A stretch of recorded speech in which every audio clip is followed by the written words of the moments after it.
Hello दोस्तों, स्वागत है आपका आपके अपने YouTube channel Educate Academy by Mandeep ma'am पर। मैं हरलीन कौर आज आपके साथ मिलकर कवर करने वाली हूँ D triple S B English के पीवाईक्यूज को। ये पीवाईक्यूज आपकी अंडरस्टैंडिंग बेटर करने के लिए बहुत ज्यादा इंपॉर्टेंट होने वाले हैं। तो चलिए अब इनको पढ़ना स्टार्ट करते हैं। तो हमारा फर्स्ट क्वेश्चन है, choose the word that is opposite in the meaning of the given word. आपको यहाँ पर इस वर्ड का ऑपोजिट मतलब बताना है। ओके, ये वर्ड है एडवर्टेंस। सबसे पहले तो आप इसका मतलब जानो कि होता क्या है। एडवर्टेंस का मतलब होता है किसी भी चीज पर बहुत ज्यादा ध्यान देना। ओके, अटेंटिवनेस रखनी। मैं लिख भी देती हूँ यहाँ पर अटेंटिवनेस। चलिए अब देखते हैं अटेंटिवनेस का ऑपोजिट वर्ड क्या होगा। फर्स्ट है कॉग्निजेंस। देखो जो कॉग्निजेंस होता है ना, ये कॉग्निटिव डेवलपमेंट से जुड़ा हुआ ही वर्ड है। आप कह सकते हो कि चाइल्ड डेवलपमेंट से जुड़ा हुआ वर्ड है। और इसमें भी क्या होती है कि बच्चे जो होते हैं वो अपनी अंडरस्टैंडिंग बिठाते हैं किसी चीज पर। तो ये ऑपोजिट वर्ड तो नहीं हुआ। ऑब्लिवियसनेस का मतलब होता है किसी भी चीज पर ध्यान ना देना और उसको भूल जाना, यानी कि फॉरगेट कर देना। ठीक है, नेक्स्ट देखिए। नेक्स्ट है अर्टलेसनेस। अर्टलेसनेस वो पर्सन होता है जिसका स्वभाव बहुत ज्यादा क्या होता है, सिंसियर होता है। उसका एडवर्टेंस से तो कोई रिलेशन नहीं है, तो ये ऑब्वियसली ये भी गलत हो जाता है। ओके, फर्स्ट वाला भी गलत हो गया। क्यों? क्योंकि ऑपोजिट पूछा गया, बट ये तो ऑपोजिट नहीं है, तो सिमिलर है। ठीक है, सी वाला भी गलत हो गया इसमें। अब देखो डी देखते हैं। डी जो होगा वो हमारा आंसर डिसाइड करेगा। डी है आपका एडवाइजमेंट। एडवाइजमेंट का मतलब ये होता है कि परामर्श करना, सोच विचार करना, है ना, थिंकिंग करनी केयरफुली। तो ये भी बिल्कुल इसका सही आंसर नहीं बन रहा है यहाँ पर। तो इसका आंसर होता है हमारा option number B, which is obliviousness. क्योंकि देखो, आप खुद सोचो, एडवर्टेंस है। एडवर्टेंस का मतलब हो गया कि बहुत ज्यादा ध्यान देने वाला पर्सन, और इसका ऑपोजिट क्या होगा, ऑब्लिवियसनेस, वो पर्सन जो बिल्कुल भी किसी चीज पे ध्यान नहीं देता। तो ये दोनों हो गए ना ऑपोजिट। अब यहाँ पे सेकंड क्वेश्चन देखो। इस क्वेश्चन में आपको एक ना ईडियम दे रखा है। ठीक है, ये ईडियम है टू जम्प द लाइट, यानी कि ट्रैफिक लाइट को जंप कर लेना। रेड लाइट होने के बावजूद भी गाड़ी निकाल देना। होता है ना, कई लोग करते हैं कि ट्रैफिक सिग्नल देखते नहीं है और रूल्स ब्रेक कर देते हैं। तो वही बात है यहाँ पे, वही ईडियम दे रखा है, to jump the light. Okay, traffic signals की बात है यहाँ पे। अब देखिए इसका सबसे बेस्ट सुटेबल आंसर क्या बनता है। फर्स्ट है टू बी वेरी हैप्पी। क्या बहुत खुश होना इससे रिलेटेड है? बिल्कुल नहीं है। Next, to violate the traffic rules, यानी कि अवहेलना कर देने किसकी, ट्रैफिक रूल्स की। हाँ, मुझे ये ठीक लग रहा है। अब देखते हैं, लेकिन आगे भी पढ़ लेते हैं ना। टू रेस्ट्रेन द ऑर्डर्स, यानी कि किसी की भी ऑर्डर्स को रोकना, यानी बिल्कुल भी ना मानना। ये भी नहीं होगा, क्योंकि आप खुद सोचो कि यहाँ पे सी ऑप्शन को तब कंसीडर करते हैं जब यहाँ पे बी नहीं होता, तो ये ज्यादा बेटर रहता है। क्योंकि बी में ट्रैफिक रूल्स की डायरेक्ट बात ही कर दी, तो मैं बी को ज्यादा करेक्ट आंसर मानती हूँ। नेक्स्ट देखो, टू मिस एन अपॉर्चुनिटी, किसी अपॉर्चुनिटी को खो देना। तो ये भी बिल्कुल सही आंसर नहीं है। जो आंसर सही बनता है वो है option number B, to violate the traffic rules. Okay, ये तो बहुत सिंपल ही था। नेक्स्ट क्वेश्चन देखिए। Rearrange the parts of the sentence in the correct order. आपको इन जंबल सेंटेंस को प्रॉपरली अरेंज करना होगा, एक प्रॉपर सेंटेंस बनाना होगा। देखो इसकी फर्स्ट लाइन दे रखी है इन्होंने, पॉसिबली द पुअर क्रिएचर। अब आप खुद सोचो कि इसका आंसर क्या से बनेगा। कौन से वर्ड्स को पहले मैं रखूं आगे, जिसकी वजह से प्रॉपर एक कंप्लीट सेंटेंस बनेगा। सोचिए, ए ऑप्शन कहता है RPSO। आर से क्या है? देखो आर से स्टार्ट होता है, had gone into the jungle one day. देखो ये सेंटेंस इनकम्प्लीट हो रहा है, स्टार्टिंग इसकी गलत हो रही है, तो ये गलत हो गया। नेक्स्ट देखो, QSRP, क्यू कहाँ है? ये रहा Q. As a gesture of towards his, देखो ये भी स्टार्टिंग से ही गलत हो रहा है, क्योंकि as the gesture of towards his में सेंस ही नहीं बन रहा, राइट। अब नेक्स्ट देखो, RQSP, आर से क्या है? आर से है had gone into the jungle one day. Okay, पूरा पढ़ लेते हैं। Possibly the poor creature had gone into the jungle one day. Okay. Next है as bloodthirsty companions and had been tramped by an elephant. Yes, देखो जैसे मैंने पढ़ा, आप मेरे पीछे पीछे पढ़ोगे ना अगर, आपको तभी समझ आएगा। देखो इसमें बोला गया है कि एक दिन क्या हुआ था कि कोई जंगल में गया था अपने खूनी साथियों को खुश करने के लिए, और वहां पर हाथी ने ही क्या कर दिया, उनको कुचल दिया, उनको बिल्कुल ही थ्रस्ट कर दिया, यानी कि कुचल दिया। तो इसलिए option number C is the correct answer. अब यहाँ पे नेक्स्ट क्वेश्चन में एरर फाइंडिंग है। आपको बतानी है कि कौन से स्टेटमेंट में, कौन से पार्ट में प्रॉब्लम है और कौन से में नहीं है। पहले तो सेंटेंस पढ़ो। His broken arm is insensible of feelings, यानी कि उसका जो टूटा हुआ हाथ है उसके अंदर कोई भी इंसेंसिटिविटी नहीं हो रही, यानी कि उसको कुछ फील नहीं हो रहा। अब देखिए क्या हो रहा है, अब दोबारा ध्यान से पढ़ो। His broken arm is insensible of feeling. अब आपको पढ़ने से समझ आ जाएगा कि गलती कहाँ पर है, बट फिर भी देखते हैं। नो इम्प्रूवमेंट नहीं, क्योंकि देखो इस सेंटेंस में इम्प्रूवमेंट की जरूरत तो है। ओके, अब नेक्स्ट देखो, insensible for, insensible for feeling, no. देखो आप खुद सोचो कि फॉर क्यों लगेगा। फॉर का मतलब ये होता है ना कि किसी के लिए, लेकिन यहाँ तो ये बिल्कुल सही नहीं लग रहा क्योंकि किसी के लिए फीलिंग थोड़ा ना है, उसके खुद के हाथ की तो बात की गई है। तो फॉर तो गलत हो गया क्योंकि किसी और की बात नहीं करी गई, खुद की बात की गई है। नेक्स्ट है इनसेंसिबल अबाउट। देखो इसमें है अबाउट आ गया। अबाउट जो होता है ना वो किसी भी सब्जेक्ट के बारे में बताने के लिए होता है। ओके, नेक्स्ट है इनसेंसिबल टू। हाँ, ध्यान से देखो, ठीक है, मतलब किसी भी सिचुएशन या किसी भी प्रॉब्लम को टू वर्ड जो है वो सही तरीके से पोर्ट्रे कर रहा है, सही तरीके से बता रहा है। तो इसलिए यहाँ ऑप्शन नंबर डी यहाँ पर सही बनेगा, which is his broken arm is insensible to, यानी कि उसका जो टूटा हुआ हाथ है वो किसको फील नहीं कर पा रहा, सेंसिटेशन को फील नहीं कर पा रहा। ओके, अगर आपने वीडियो यहाँ तक देख लिया है तो आप please like share comment subscribe करना ना भूलिएगा ताकि आपके लिए फ्यूचरिस्टिक वीडियोस और भी अच्छी अच्छी आती रहें। सो दोस्तों नेक्स्ट क्वेश्चन में आपको क्या करना है, आपको करेक्ट स्पेलिंग को स्पेल करना है। आपको बताना है कि कौन सी स्पेलिंग सही है। देखो आपको ये पढ़ के समझ तो आ गया होगा कि लिखा क्या है। ये लिखा है टेम्पेस्टुअस। अब टेम्पेस्टुअस होता क्या है आपको बता देती हूँ। टेम्पेस्टुअस का मतलब होता है बहुत ज्यादा तेज, या उग्र कह सकते हो। ये जो वर्ड है ना ये बेसिकली किसी भी सिचुएशन को, किसी भी फीलिंग को या फिर किसी भी रिलेशनशिप की इंटेंसिटी को दिखाने के लिए बेसिकली यूज किया जाता है। ठीक है, आपको यह पता होना चाहिए कि इसका मतलब क्या है, क्योंकि मतलब पता होगा ना तो भी आप आगे आगे जाके इसको सॉल्व कर पाएंगे। इसकी स्पेलिंग क्या है देखो, वैसे इसकी स्पेलिंग मैंने लिखी दी है टेम्पेस्टुअस की, फर्स्ट ऑप्शन सही बनता है।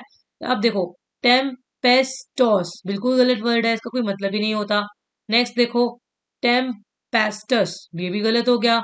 टेम्पेस्टियस, ये तो कोई मतलब ही नहीं बना, कुछ भी थोड़ा ना बना के कर देंगे, कुछ भी मन करा जोड़ दिया, नहीं। तो टेम्पेस्टुअस की सही स्पेलिंग होती है TEMPESTUOUS, टेम्पेस्टुअस। ओके, इसका मतलब होता है बहुत ज्यादा तेज या फिर तूफानी कह सकते हो आप। इस क्वेश्चन में आपको एरर फाइंडिंग करनी है और चलिए अब एक एक करके सारे पॉइंट्स को पढ़ते हैं ताकि हमें एरर पता चले। देखो इन रिसेंट ईयर्स, यानी कि हाल ही के ईयर्स में, वर्षों में, द प्रैक्टिस ऑफ, कोई भी काम जो है, using memes to incite. Incite का मतलब होता है उकसाना। ठीक है, अभी तक क्या बना है, अभी तक बना है in recent years the practice of using memes of incite. आजकल के टाइम पे क्या किया जाता है, मीम्स का यूज किया जाता है लोगों को इंसाइट करने के लिए, यानी कि उकसाने के लिए। डिविजिवनेस हैव रैपिडली एस्केलेटेड, मतलब कि इसकी वजह से डिवाइडेशन जो हो रहा है ना, विभाजन, वो बहुत तेजी से बढ़ रहा है।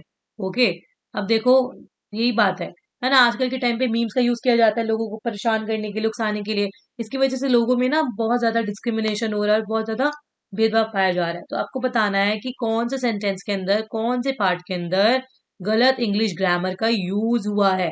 देखो और दोबारा से एक बार तुम नजर घुमाओ, इन रिसेंट ईयर्स बिल्कुल ठीक है, कुछ साल, the practice of, okay, the practice of using memes to incite, ये भी बिल्कुल सही वर्ड जा रहे हैं यहाँ तक। डिविजिवनेस हैव रैपिडली, देखो डिविजिवनेस हैव होना चाहिए या फिर डिविजिवनेस हैज होना चाहिए। ग्रामेटिकली तो हैज आना चाहिए ना अदर, तो यही वर्ड गलत है, आपको ध्यान देना पड़ेगा। तो इसलिए इसका ऑप्शन बनेगा option number D, which is 3। Okay, third part में ग्रामर में प्रॉब्लम है। अब इस क्वेश्चन के अंदर आपको फिल इन द ब्लैंक करना है। ठीक है, यहाँ पे आपको खाली स्पेस दी गई है, आपको उसको करेक्ट ऑप्शन से फिल करना है। क्वेश्चन है a bouquet of red roses smell in the morning dash और रिफ्रेशिंग वाइब, यानी कि एक गुलाब का गुलदस्ता है, बुके है, आपको मॉर्निंग में वो किस तरह की वाइब देता है आपको बताना है। रिफ्रेशिंग तो देता ही है, लेकिन इसमें करेक्ट वर्ड क्या लगेगा, हैव, वर, गिव और गिव्स। देखिए अब देखिए जो लास्ट वर्ड है हैव, ओके, ये हैव क्यों नहीं आना चाहिए यहाँ पे। देखो अब bouquet of red roses smell in the morning have a refreshing vibe, no. देखो हैव बिल्कुल नहीं आएगा था, क्यों, क्योंकि हैव जो है वो क्या है, प्लूरल है, और प्लूरल जो है वो वर्ब में है ही नहीं, क्योंकि यहाँ पे है टू हैव होता तो शायद ही फिट भी होता, बट ये बिल्कुल नहीं होगा। ओके, नेक्स्ट देखो, नेक्स्ट है वर, क्या यहाँ पे वर आना चाहिए, बट दोस्तों वर भी नहीं आना चाहिए यहाँ पे। क्यों, क्योंकि वर जो होता है ना ये पास्ट टेंस में प्लूरल होती है, तो इसको टू भी हो लिखा जा सकता था, लेकिन टू भी नहीं है तो ये भी नहीं होगा आंसर। अब है गिव, देखो गिव जो होता है ये भी प्लूरल फॉर्म का होता है, और वर्ब जो होती है ये प्रेजेंट टेंस में है, तो इसलिए ये भी गलत हो जाएगा आंसर। ठीक है, तो इसलिए हमारा आंसर जो करेक्ट बैठेगा वो बैठेगा option number A, which is gives, क्योंकि गिव जो है ये करेक्ट वर्ब में भी है, करेक्ट टेंस में भी है और करेक्ट फॉर्म में भी है। तो इसलिए होगा अब a bouquet of red roses smell in the morning gives a refreshing vibe. अब नेक्स्ट क्वेश्चन में आपको करना है choose the word that means the same as the given word. यहाँ पे एक वर्ड दे रखा है जोवियल। जॉवियल का आपको बिल्कुल सेम वर्ड बताना है कि ऑप्शन में से क्या होगा। सबसे पहले जॉवियल का मतलब समझो कि ये होता क्या है। जॉवियल जो होता है वो खुश मिजाज रहने वाले व्यक्ति के लिए वर्ड यूज किया जाता है, यानी कि जो बहुत ज्यादा फ्रेंडली होता है या बहुत ज्यादा चेयरफुल रहता है ना, उसको हम कहते हैं जॉवियल नेचर पर्सन। ओके, तो अब इसके देखें ऑप्शंस क्या क्या है। फर्स्ट है क्रीपी। देखो क्रीपी का मतलब होता है बहुत ज्यादा स्केरी और बहुत ज्यादा स्पोकी, यानी कि बहुत ज्यादा डरावना कह सकते हो आप, अनप्लेजेंट सा। जो चीज हमें खुशी नहीं देती हम इसको क्रीपी कह देते हैं। तो ये बिल्कुल नहीं होगा क्योंकि हमें सेम बताना है, ठीक है। नेक्स्ट देखिए ऑकलट। जो ऑकलट है इसका मतलब होता है मिस्टीरियस थिंग, यानी कि कोई हिडन चीज, तो ये भी इसका आंसर नहीं होगा। नेक्स्ट देखो, नेक्स्ट है टेम। टेम का मतलब होता है बहुत ज्यादा बोरिंग या फिर उबाऊ, तो ये भी इसका सेम वर्ड नहीं है। नेक्स्ट है मैरी। मेरी का मतलब होता है हैप्पी, जैसे क्रिश्चियंस जो होते हैं वो कहते हैं मेरी क्रिसमस। मेरी का मतलब होता है हैप्पी। तो आप खुद सोचो, जो जॉबल पर्सन है वो भी हैप्पी रहता है और मेरी भी हैप्पी होता है, तो इसलिए ऑप्शन नंबर डी हमारा करेक्ट बैठता है। Your next question is this. इस क्वेश्चन में आपको ये करना है कि करेक्ट स्पेलिंग चूज करनी है और आपको उसका आंसर बताना है। अब देखो स्पेलिंग होगी क्या, अब आपको ये पता लगाना है कि स्पेलिंग लिखी किसकी है। इलिक्ट, एलिस्टिस, एलिसिस, एलिस्ट या फिर एलिक्ट। दोस्तों इसका जो करेक्ट आंसर बनता है वो है हमारा option number D, which is elicit. अब देखो एलेक्ट का मतलब होता है किसी से कोई इन्फॉर्मेशन लेनी या फिर कोई रिएक्शन निकलवाना। आप कह सकते हो जानकारी, मैं तो हिंदी में ही लिख देती हूँ जानकारी निकलवाना, ठीक है। जब आप किसी से कोई नॉलेज कोई इन्फॉर्मेशन निकलवाते हो तो वो होता है इलेक्ट करना। एग्जाम्पल के लिए बताती हूँ कि किसी टीचर ने किसी बच्चे से कोई क्वेश्चन पूछा, तो वो जो क्वेश्चन होगा वो क्या होगा, वो इलेक्ट करने के लिए पूछा जाता है, यानी कि सही जानकारी बच्चों को पता हो इसीलिए ही पूछा जाता है, ठीक है। वरना किसी टीचर को किसी बच्चों को डिफेम करके कुछ मिलेगा नहीं। टीचर हमेशा बच्चे से इसलिए क्वेश्चन पुट अप करती है ताकि बच्चे को इलेक्ट कर पाए, यानी कि किसी चीज की नॉलेज दे पाए। So here we have is choose the word that can substitute the given sentence। अब ये आपको सेंटेंस दे रखा है, आपको इससे इसको सब्स्टिट्यूट करने वाला ऑप्शन बताना है, which is dress with medals ribbons won at official ceremonies. उन चीजों को क्या बोलते हैं, उन मेडल्स को रिबन्स को जो ऑफिशियल सेरेमनीज पे पहनी जाती है। मॉडलिन कहते हैं, रिगालिया कहते हैं, एलमेनिक कहते हैं या फिर दिलेटेंट कहते हैं।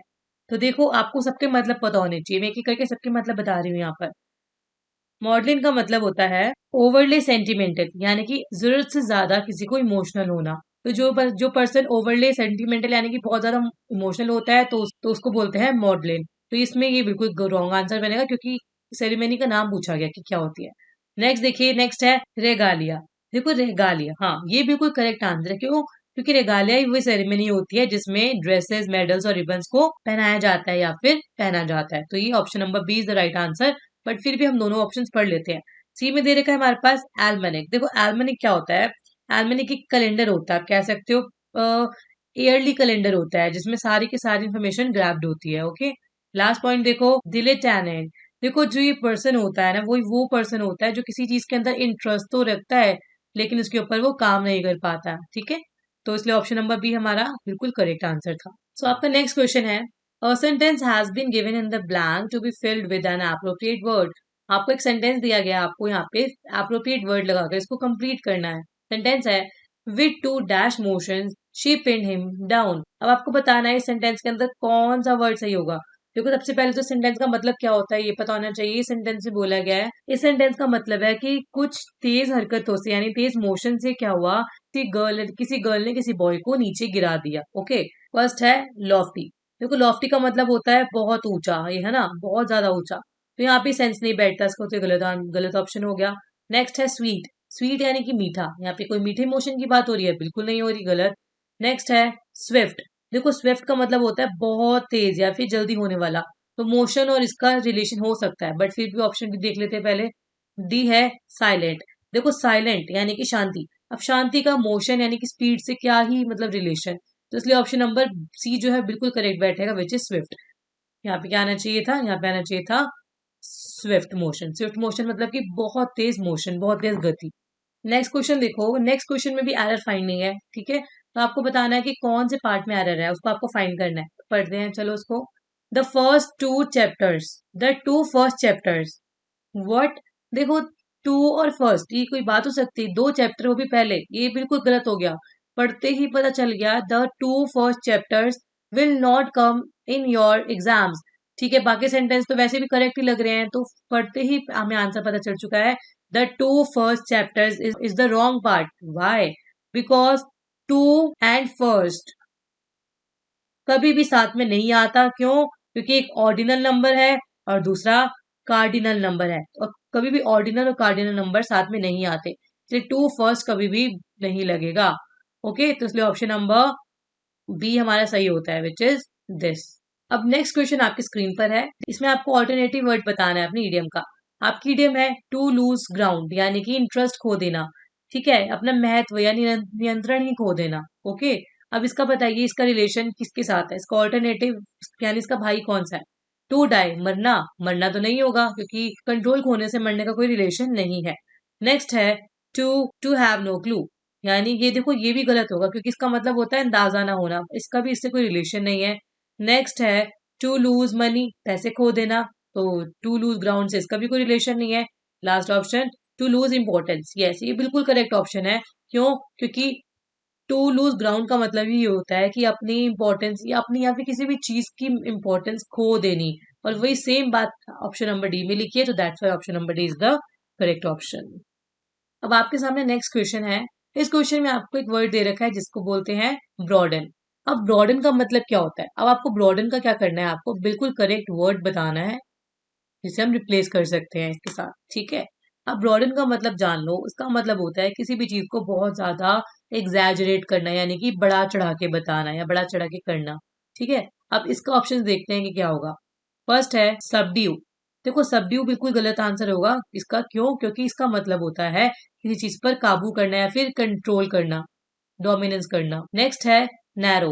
नैरो का मतलब होता है बहुत छोटा हो, बहुत ज्यादा छोटा, बहुत ज्यादा अनब्रॉड होना, तो ये भी एक की तरह बिल्कुल रॉन्ग ऑप्शन है। क्यों? क्योंकि हमें इसका क्या बताना है, इसका सिनोनियम बताना है। ठीक है, ब्रॉडन का। नेक्स्ट है कॉन्डिमन। देखो, कॉन्डिमन का मतलब होता है किसी चीज को क्रिटिसाइज करना। क्या करना? क्रिटिसाइज करना। तो क्रिटिसाइज करना तो इसका बिल्कुल सिनोनियम नहीं होगा ना। नेक्स्ट है अगुमेंट। देखो, अगुमेंट जो होता है ये बिल्कुल करेक्ट वर्ड है। क्यों? क्योंकि इसका मतलब ये होता है किसी भी चीज को इंक्रीज या फिर एक्सपैंड करके बताना। क्या करना? इंक्रीज करना या फिर एक्सपैंड करना। तो ब्रॉडन का सही वर्ड क्या होगा? argument. Choose the word which cannot be replaceable in the given word meaningfully in the passage. Basically आपको एक वर्ड दे रखा है यहाँ पे जो है बल्क। इसका आपको कैनॉट रिप्लेसेबल वर्ड बताना है, यानी कि उस वर्ड को बताना है जो उसको रिप्लेस नहीं कर सकता है। बल्क का मतलब होता है कोई भी चीज जो बहुत ज्यादा क्वांटिटी में होती है, या कह सकते हो कि लार्ज क्वांटिटी की कोई भी चीज। ओके, अब देखो नीचे से शुरू करते हैं। नीचे है एसेंस। एसेंस का मतलब होता है कोई भी चीज, कोई भी तत्व। तो बल्क से रिलेशन इसका कोई है ही नहीं, तो ये रॉन्ग हो गया। नेक्स्ट है बर्डन। बर्डन का मतलब होता है बोझ। अब इसका भी इससे कोई रिलेशन नहीं है, तो ये गलत हो गया। नेक्स्ट देखो, नेक्स्ट है प्रोफ्यूज। प्रोफ्यूज का मतलब होता है कि कोई चीज आपके पास बहुत ज्यादा है लेकिन इतनी भी ज्यादा नहीं है, तो ये लेकिन फिर भी बल्क के आसपास का वर्ड है, तो हम इसको देख लेते हैं एक मिनट के लिए। लेकिन लास्ट है हमारे पास handful. Yes, this is the correct answer. Why? Because handful का मतलब होता है कि आपके पास या किसी के पास कोई भी चीज बहुत कम मात्रा में हो, बहुत ही लेस क्वांटिटी में हो। तो इसमें क्या पूछा है, हमें कैन नॉट रिप्लेसेबल वर्ड बताना है, कि इसका ऑपोजिट बताना है। बल्क मतलब बहुत ज्यादा क्वांटिटी में कोई चीज, एंड हैंडफुल का मतलब हो गया बहुत कम क्वांटिटी में कोई चीज। तो इसका ऑप्शन नंबर एक करेक्ट होता है। तो दोस्तों, इसी के साथ आज के सारे क्वेश्चंस कंप्लीट होते हैं। अगर आपको ये वीडियो थोड़ी भी यूजफुल लगी हो तो आप प्लीज लाइक शेयर सब्सक्राइब करना मत भूलना। अब हम मिलते हैं अपनी अगली वीडियो के लिए, तब तक के लिए हैप्पी एंड सेफ लर्निंग।